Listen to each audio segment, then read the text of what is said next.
Law of attraction का जो सिद्धांत आता है, हमेशा लोग उसका उल्टा ही उसको देखते हैं। वास्तव में उस सिद्धांत को समझना नहीं चाहते व्यक्ति। लॉ ऑफ अट्रैक्शन जो होता है वो मेल फीमेल में आकर्षण की उत्पत्ति करता है, जिससे कोई नए जीव की उत्पत्ति हो सके। पर लोग क्या सोचते हैं कि अगर किसी चीज़ के बारे में सोचो तो पूरा संसार तुम्हें उससे मिलने के लिए मदद कर देगा। तो यहाँ पे वही शब्द आ रहा है। अब इस चीज़ में एक हमेशा चीज़ देखना कि यहाँ पे लोग हमेशा कहते हैं कि जिस चीज़ के बारे में तुम ज़्यादा सोचोगे तो उससे वो चीज़ मिल जाएगी। पर सोचते रहना आलसपन की निशानी होती है, कोई कर्म करने की निशानी नहीं होती है। अब मान लीजिए एक आलसी व्यक्ति बस वो सोचते ही रहता है, हमेशा ही सोचता रहता है, नए नए आइडियाज़ लाता रहता है, पर कर्म कभी नहीं करता। तो लॉ ऑफ अट्रैक्शन कहाँ काम करेगा? क्योंकि आलसी लोगों ने इस सिद्धांत को लेके ये कहना शुरू कर दिया कि बस आप सोचते रहो, जितना सोचोगे उतना वो चीज़ मिल जाएगी।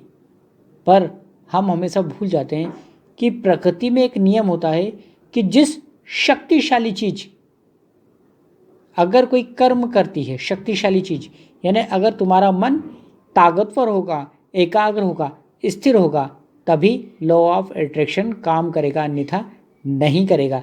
सिर्फ वहाँ तुम्हारी कल्पना, भटकना और सिर्फ सोचते रहना यही रहेगा। पर जब एक व्यक्ति शक्ति, स्थिरता और शून्यता के साथ किसी चीज़ के बारे में सोचता है तो सोचने के साथ प्रकृति उसका साथ देती है। अब प्रकृति क्यों साथ देगी? क्योंकि इसमें भी कुछ शक्ति है जिससे उस प्राकृतिक शक्ति का मेल होगा, तभी एटमॉस्फेयर क्रिएट होगा। पर हम क्या करते हैं? सिर्फ सोचने लग जाते। तो आलसीपन और प्राकृतिक नियम को समझना होगा। अब यहाँ पे एक चीज़ होती है, एक आम व्यक्ति सोचता ही रहता है कि ऐसा करूँगा, वैसा करूँगा, ठीक। अब वहीं पे एक सन्यासी सिर्फ अपनी ध्यान की शक्ति से किसी चीज़ की कल्पना करता है, किसी चीज़ को विचार करता है, तो वो उसके सामने आती है। क्यों? क्योंकि उसकी शक्ति, सिद्धि, एकाग्रता वो चीज़ ला के दे रही है। तो लॉ ऑफ अट्रैक्शन का जो सिद्धांत आ रहा है वो इस शक्तिशाली साधक के ऊपर आ रहा है, आम इंसान के ऊपर यह सिद्धांत लागू नहीं होता है। तो लॉ ऑफ अट्रैक्शन का दो कारण होता है।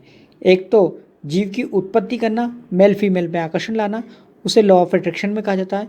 और एक होता है कि अपनी शक्ति और सिद्धांत के द्वारा, अपनी शक्ति और आध्यात्म के द्वारा किसी चीज़ में परिवर्तन करना भी लॉ ऑफ अट्रैक्शन कहलाता है।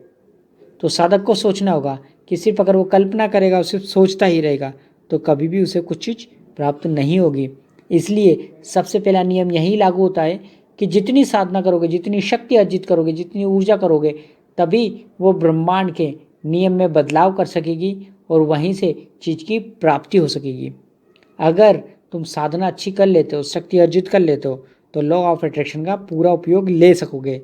ना कि सिर्फ सोचते रहोगे, आलसी भाव को दिखाते रहोगे, तो लॉ ऑफ अट्रैक्शन सिर्फ एक कहानी और एक सिर्फ मनोरंजन की चीज़ बन के रह जाएगी।